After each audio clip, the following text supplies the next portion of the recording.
This is SSPTV News, brought to you by Samsung Productions and the Hazleton Standard Speaker. A decision has been made about closing prisons in the state. We'll tell you the outcome and talk with a state senator about the choice. Hello there and welcome. I'm Ken Karen. I'd like to take a moment to thank you for watching our show. This is SSPTV News, your place for 24 hours of your hometown news and information from SSPTV and the Hazleton Standard Speaker. The 3 state prisons in Northeast Pennsylvania will remain open. State Department of Corrections Secretary John Wetzel announced today that the Wolf administration will close the state correctional institution at Pittsburgh by June 30th. Local state lawmakers fought to save SCI Retreat in Luzerne County, SCI Frackville, and SCI Waymart. Our Lisa Sugart got reaction from State Senator John Udechak via phone. I'm thrilled for the over 1,000 families in northeastern Pennsylvania that work at SCI Retreat, SCI Waymart, SCI Frackville. So it's a big win for northeastern Pennsylvania. I appreciate that Governor Wolf and Secretary Wetzel did hear the voices of the people in northeastern Pennsylvania, the bipartisan regional coalition that we were able to put together and make the case that northeastern Pennsylvania should remain open. They heard those voices, and they've kept those prisons open today. Are you disappointed that any prisons are closing? I am. There's still going to be a job loss. There's still going to be a prison closed. So, we think, and our thoughts are with those families, certainly. I think we learned through this process that we have to improve how we go through the protocols of closing a state facility, whether that's a state hospital, whether that's a state prison. There needs to be more time, more open and transparent deliberation. We're going to work with my colleagues in the House and Senate. A series of bills have already being drafted and are going to be introduced. There should be a longer. New York State has a 12-month process. There also should be a fund established to mitigate the significant economic loss of a prison closing in the district. I mean, the numbers that we were given, if SCI Retreat closed, which is the largest employer in Newport Township, the second largest employer in the school district of Nanticoke, $62 million would have been ripped out of our community. Over 400 jobs would have been lost. Very, very difficult and substantial economic consequences. So I am pleased. I'm grateful. Governor Wolf, Secretary Wetzel made the right call in that these prisons are too important to the economy of northeastern Pennsylvania. These jobs, these families are too important, and the right decision was made today to keep northeastern Pennsylvania's prisons open. The governor had vowed to close 2 prisons to save money, but today the list was cut to 1. 2 women are facing charges in connection with the theft of packages, and the West Hazleton police are thanking the public for providing tips that led to their arrest. The duo was taken into custody last night. 23-year-old Luz Marie Claudio Ortiz of Hazleton is facing charges of theft by unlawful taking, receiving stolen property, deviant trespass, and criminal conspiracy. 27-year-old Martina Baez Rodriguez, also of Hazleton, faces charges of criminal conspiracy, and there was defiant trespass against Claudio Ortiz. Police are still investigating reports of other stolen packages. The city of Hazleton has filed citations against the owner of the former St. Joseph's Hospital. Following an inspection in November, an inspector for the city's code enforcement department mailed a notice of violation noting that building was not secure. Because the violations remain, the citations were filed on January 6th. The mayor was set to meet the city code and fire departments today to discuss the next move. Tomorrow marks the 44th annual March for Life. It's held each year in our nation's capital in protest of the Supreme Court decision that legalized abortion. Among those taking part in the rally and march tomorrow, Pennsylvanians for Human Life, the Southern Luzerne County chapter. Marianne Lawn is the president.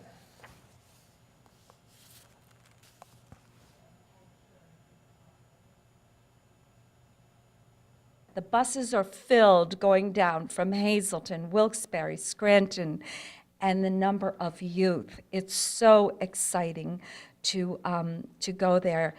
And the good news is that our statistics are in, and the power of one has to be recognized for this year. The statistics have taken us from over 1.5 million abortions per year. We are now under 1 million abortions per year. The state of Pennsylvania is the lowest abortion rate that it has been since 1975. So much of this is because of the efforts, just the tenacity of the pro-life movement. You know, we'll never give up. Our young kids, the millennials, they're going to be the ones that will see this through, and we will have the reversal of Roe versus Wade. Tomorrow's event begins at noon. An 8th grade student from Heights Terrace Elementary Middle School outspelled his fellow classmates last night to win the Hazleton Area School District's Spelling Bee. Brian Landron spelled the word indecisively to walk away with this year's top honors. Way too many vowels in that word for me, but not for Brian. 32 students competed, 4 from each of the district's middle schools. Landron edged out second place finisher Erica Angel of Drums Elementary Middle School. Ricardo Munez Jr. from McAdoo-Calares Elementary Middle School came in third. One word I can definitely spell is pizza. Frankie's Cold Pizza and their Pizza Express is now bringing their box cold pizza to your door, and you have a chance to win a box of 12 slices of Frankie's Cold Pizza with their signature sauce and cheese blend, bake fresh all day with no preservatives. Call 570-459-9813 extension 104. Leave your name and phone number and we'll pick a winner at random. You must pick up your prize at Frankie's by the close of business Sunday, and be sure to check out the delivery schedule for Frankie's Express on their Facebook page. SSPTV's Janine Mazurkevich has another opportunity for you to win, and all you have to do is share the love.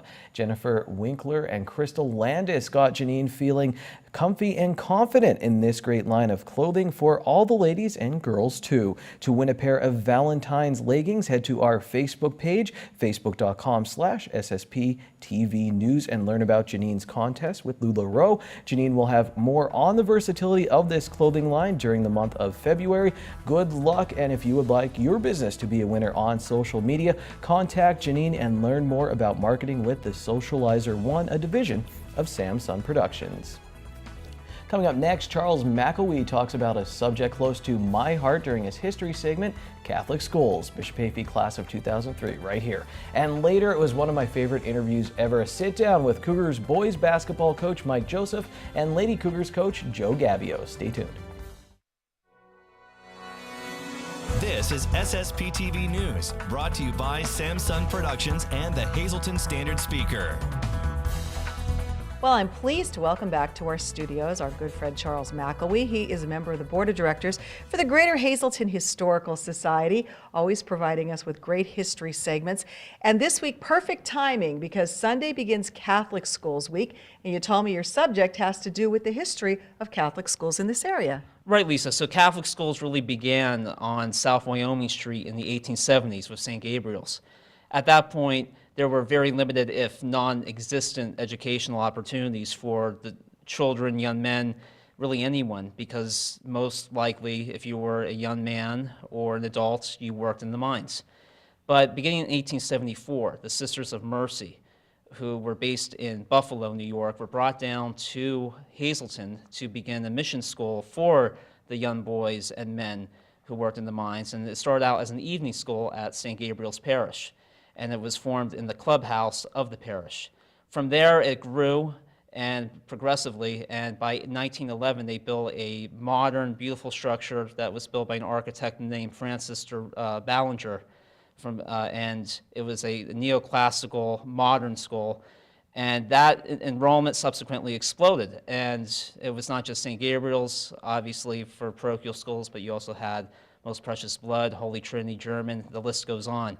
But St. Gabriel's had the exclusive Catholic high school in the city up until Bishop Hafey's establishment in the early 1970s. And now we see that the whole Catholic school system has totally been changed and revamped, and we're remaining now with the one Holy Family Academy, which is in affiliation with St. Joseph, was St. Joseph's Church. Exactly. The Catholic Church, obviously, with diocesan schools, are constantly evolving. and it's not just exclusive to the Scranton Diocese, but really it's been transformative really in the Archdiocese of Philadelphia, the Harrisburg Diocese, and there are factors, decreasing enrollment, restructuring of parishes, but you know, I think entering the almost 10 years since Bishop Hayfie closed, and up until the late 60s, St. Gabriel's had a high school, and that school stood until 1998. It was a beautiful structure, and unfortunately it was demolished for a parking lot. But we're seeing how Catholic schools can also be used through adaptive reuse. I mean, we see the example with the former MPB school, now the HIP Community Center. So really, the MPB school is a model for what schools can be. If they are unfortunately closed, they can have a new life as community centers, parish centers, you name it. And that, I think, could have been the case for St. Gabriel's School if it had not been demolished in the late 90s. And Bishop Hayfie now a public school for the Hazleton Area School District.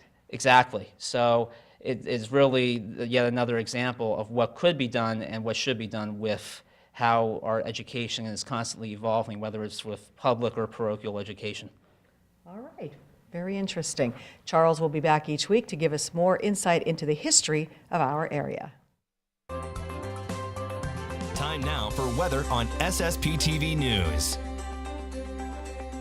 How sharp was Charles McElwee's tie? Maybe he'll let me borrow it. I liked it a lot. Well, I had to anchor the camera down today. It was windy out there, and it will stay that way tonight. Here's a local forecast from the National Weather Service. Tonight, 20% chance of rain and snow showers, mostly cloudy with a low around 28, wind gusts as high as 31 miles per hour. For our Friday, we have a 20% chance of snow showers between 10 a.m. and 1 p.m., mostly cloudy with a high near 33 degrees, wind from 13 to 16 miles per hour. At night, mostly cloudy, low of 22. Saturday, mostly cloudy with a high near 30 degrees, and then Saturday night, mostly cloudy with a low around 22. Sunday looks partly sunny with a high near 30 degrees. Sunday night, mostly cloudy, low of 16. Monday, the sun's out again, but it gets colder, 26 degrees for the high. Monday night, partly cloudy, low of 16 degrees. How would you like to enjoy a tasty breakfast all for a great cause? Well, you can do just that this Sunday, and it benefits the West Hazleton Fire Department. Here to tell us all about it is Kyle Kashak. He is a lieutenant with the fire department and a very busy guy. He's also in the police academy at Lackawanna College, and then he's also with the fire department. I don't know how you get it all done. I just try to keep everything moving on. So now you've organized this breakfast that's happening this Sunday at Applebee's. So this is always fun. So tell us about it. That's correct. We're having a flapjack fundraiser at Applebee's in West Hazleton by Wise. $7 per person, $5 for kids. It's all you could eat pancakes, sausage, and drinks of your choice. And I personally know those breakfasts are very, very good. You definitely get your money's worth. Why is it so important for the fire company to have something like this? Fundraisers are necessary to keep the doors open. We look towards the community to help us out into helping them.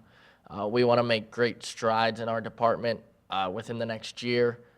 We want to make technology upgrades, gear upgrades, and we got to keep the station well kept.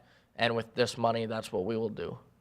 Now, if somebody watching out there wonders what they can do, they can get a ticket by calling, but they don't need one. They can just get it at the door, right? That's correct. Walk-ins are welcome. You could show up the day between 8 and 10, and we will serve you. Also, takeouts are available if you would like to take a breakfast out.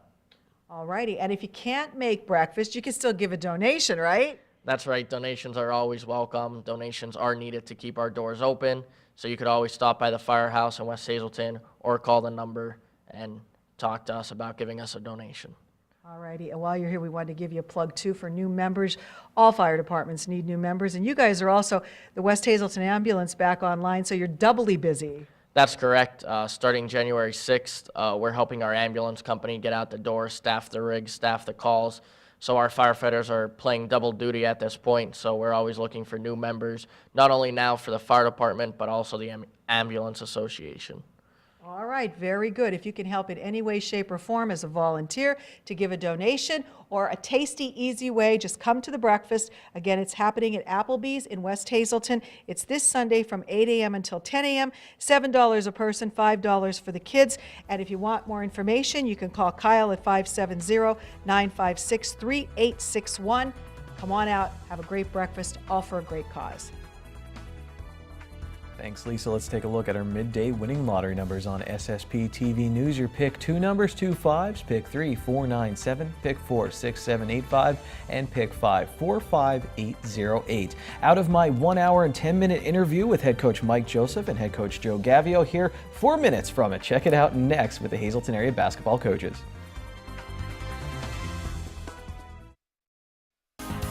Time now for sports on SSPTV News. One of the best things to witness in local sports is a post-game interview with Mike Joseph and Joe Gavio. Hazleton Area High School's boys and girls basketball coaches just have a great way of describing the game and giving you a glimpse into their programs.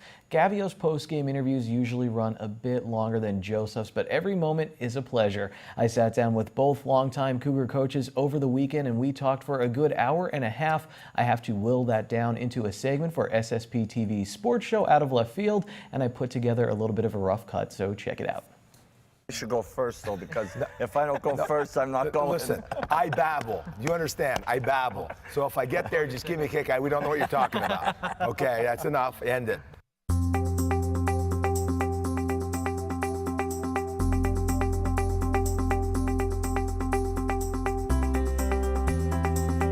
This is the 25th season of basketball at the Hazleton Area High School, and the men sitting next to me synonymous with the program, going back coaching the two teams, the two programs. Head coach Mike Joseph of the boys team and head coach Joe Gavio of the Lady Cougars. And I had these questions all typed out, Coach Joseph, and I was all ready for this interview, and I knew as soon as I got here things were going to change. And you came immediately, Coach Gavio, with your first story, and you said, listen, not only did I coach Mike Joseph, his dad and my dad both worked as milkmen. So you guys go way back. That's kind of the Hazleton game where you say, I know you and I know your brothers, I know your dad. Exactly right. So you guys go really far back. Sure, we really do. Michael has been a tough player, a colleague, taught right next to me. Like I said, my parents knew his parents, and just goes back a long way. You had him as a player. Do you remember what he was like as a player? I read about him a little bit then when he played for Coach Leib at Hazleton High School. But what was he like? If you remember, you've had so many players, but do you remember Mike Joseph? You don't forget a player like that. You do not forget a player like that. Intense, tough, always working. I never passed that playground by the Mile Rocks without seeing him there. Okay, he was sent up by a good friend of mine who they used to have a little league there at Arthur Street, John Z. Marnell. So where do you see this guy?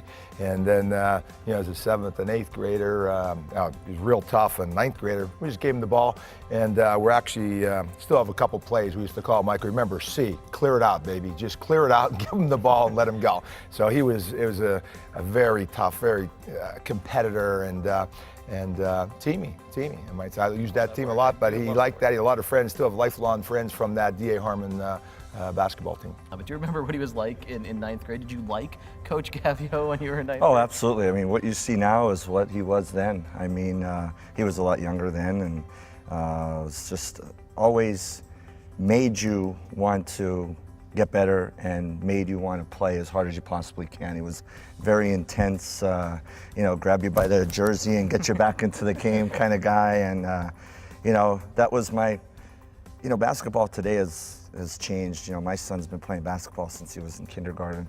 7th grade was the first time I was on an organized basketball team. For some reason, I didn't play PAL basketball, even though my grandfather started it.